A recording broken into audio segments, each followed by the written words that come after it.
Demon King Daimao is a fantasy ecchi action-oriented harem anime released back in early 2010. Some people still remember it though, but not necessarily as a good entry in the genre. Although the show has some serious narrative flaws, it does actually manage to present a rather entertaining experience thanks to its interesting and fun characters. The story takes place in a not so distant future where magic, religion, tradition, and technology found a way to coexist together, creating a weird society to say the least. It is in this particular setup that our protagonist, Akuto gets introduced as an idealist that wants to better the world by climbing the hierarchy ladder. Raised in a church-run orphanage, the main character is more than aware that society, despite its marvelous accomplishments, still stands for much needed improvements. Therefore his dream is to bring change from the highest office of clergy, namely he wants to become a grand priest. Now considering the anime title, his dream is set to fail from the start. If you decide you want to die, let me know right away. I want to preserve the body ASAP. No thanks. But aside from that, he also seems to have some enmity towards blind faith itself, speaking his mind loudly, even as a child. God is nothing but a system that the human created.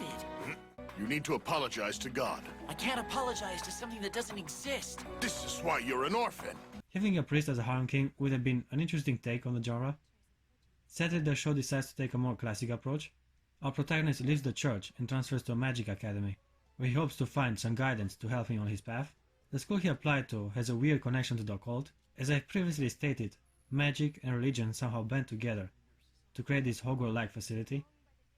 They even have an oracular spirit, in this case a weird-looking bird instead of a talking hat, that announces the probable future profession of every new student. Becoming a grand priest was still Akuto's dream, despite leaving the church, but he is in for a big surprise as the oracular announcer screams in fear that his destiny is to become the next Demon King. His future occupation? Demon King! I said Demon King! That's another name for the King of Demons. Shock and awe take over the whole building, although despite the terrifying prophecy, the school staff has decided to allow him to still attend classes. Life wasn't easy for Akuto, as he is desperate to clear his name and forge his own future. Before going any further, gotta admit that we are dealing with a pretty badass main character. Akuto is overpowered and is ultimately unable to control or even understand his own strength. He is capable of bending and manipulating mana, namely the energy present in the bodies of living things and in surroundings. However, his immense power is hard to contain, and sometimes even helps him bring out a darker side of him, worthy of the Demon King title. Don't beg me to forgive you now. Otherwise, he seems like a nice, trustworthy guy. What's cool about Akuto though, is that he is honest about his feelings and gets easily aroused by girls whenever they are flirting with him. It's so much fun to see him awkwardly interact with a variety of women, exposing themselves for fan service purposes. The protagonist might be a total badass on the field, but he's also a horny teenage boy, which makes him appreciate the female around him. I wanna add that Akuto is one of the better harem kings to date when it comes to looks, confidence, and humor. Just like he said. It's also funny how he's desperately trying to disprove the Demon King prophecy with actions of compassion and bravery, but they are always misinterpreted in a twisted way that only bolsters his image as a bringer of chaos and destruction. For nearly half the show, he is busy proving his peaceful intentions to his colleagues. Out of all students in his class, he has actually become acquainted with one of the girls prior to the scandalous revelation. Junko Hattori is the girl in question, and aside from being the class representative, she also is a member of a feared ninja clan that has been charged with protecting the peace for generations.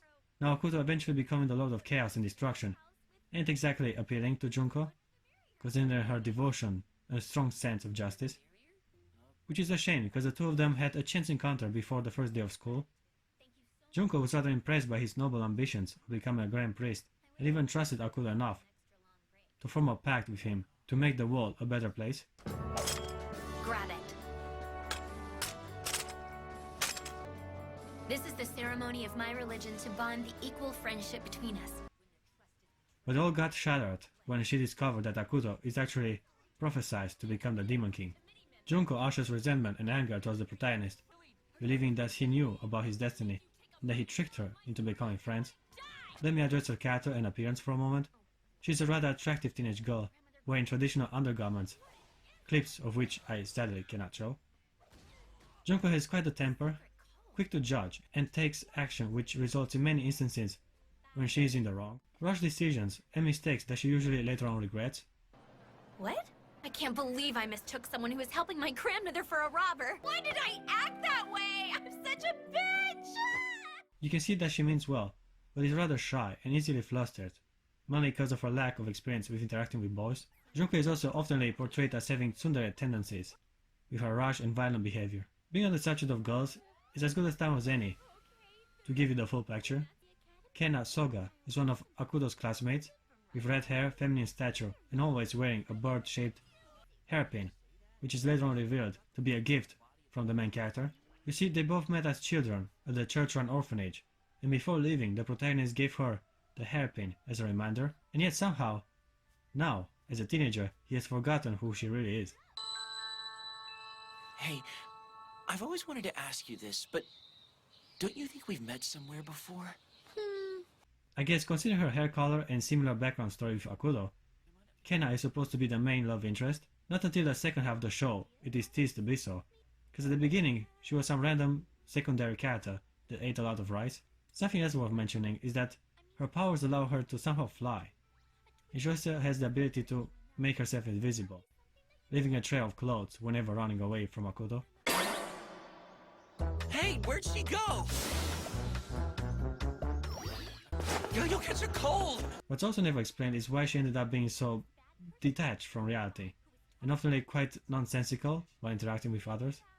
Well, we get to see all her goods, so I guess she's fine and well in my book. Speaking of fine women, let me introduce Korone, a green-haired surveillance agent tasked by the government to keep the main character under surveillance. She's the silent type, clueless of how to normally interact with people, being sometimes emotionless and static. It's my first time, Akuto, so please be gentle with me. She has numerous fun interactions with Akuto, mostly on the subject of reproduction. Why are you laying next to me? Because I want to. I really enjoy her archetype, a quiet and yet shamelessly perverted girl.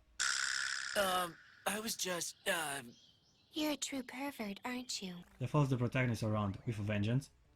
As the show progresses, she develops feelings for Akuto, displaying a visible emotion of sadness when scolded by him for her unusually indecent behavior. Okay, I see your point. Korone has an arsenal at her disposal, including weapons and the ability to read people's emotions. Being responsible for the main character's security, she also sleeps in the same room with him. I'll sleep here tonight. that would be a problem. The fact that you aren't interested in girls might be kind of an illness. This was an instant problem with Akuto, therefore she had to sleep in a small storage closet to avoid possible unproductive interactions.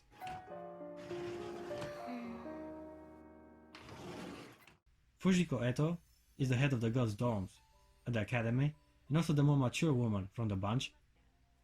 Simply by observing her attire, she looks like a witch, or at the very least someone with a passion for the occult.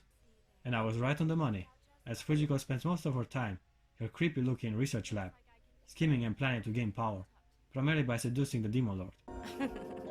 Everything's going according to the plan. She's very attracted to Akuto, which morphs into love, or at the very least lust, as she's always trying to hatch a plan to force him to obey her desire as a mistress, which mostly ends up in failure and comedy relief. I like Fujiko the most. She often has fantasies of Akuto, and is the only one that wants him to embrace his dark path and become the Demon King. That's right! Akuto is going to be the tyrant and I'll be the princess, and the ones who are against us will see hell! This brings me to my next point. I think it's kinda cool to have a main character destined to become a villain. It makes it so much more enjoyable to watch how the girls go against common sense and still decides to follow him based on their feelings. They see him as an individual and evaluate him based on his actions rather than prophecy and rumors. What? I can respect that. Each girl follows her principles and stays true to herself in pursuit of romance. The other girls worth mentioning, Lily Shiraishi for example. She's a student council president with blonde hair, petite appearance, and always wearing a pointed witch hat. Despite being episodic, she actually managed to steal the first kiss in the show. No!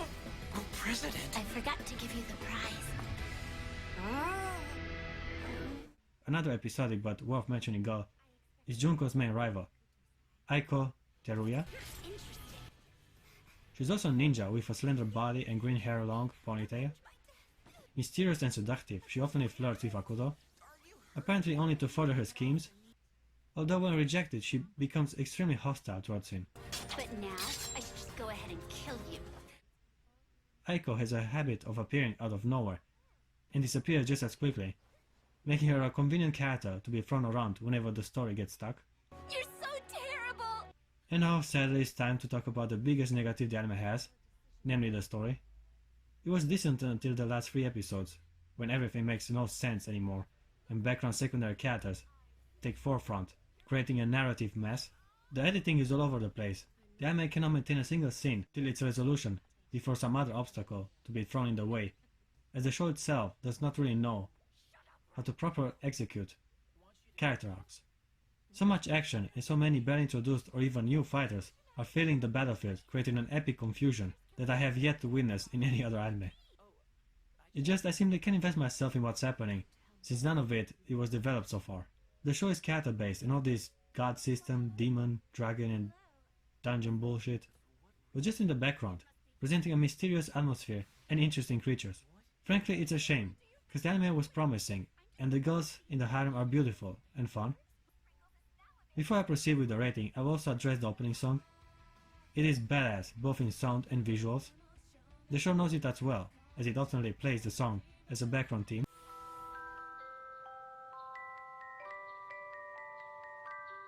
Okay guys, I give Demon King Daimao a thematic and fitting 6.66 out of 10. The critic in me would drop the score with 1 point for its nonsensical, anticlimactic, insulting, and overall terribly confusing ending, but the pervert within decides to only evaluate the first 9 episodes, which are the ones I would actually recommend. Please, no,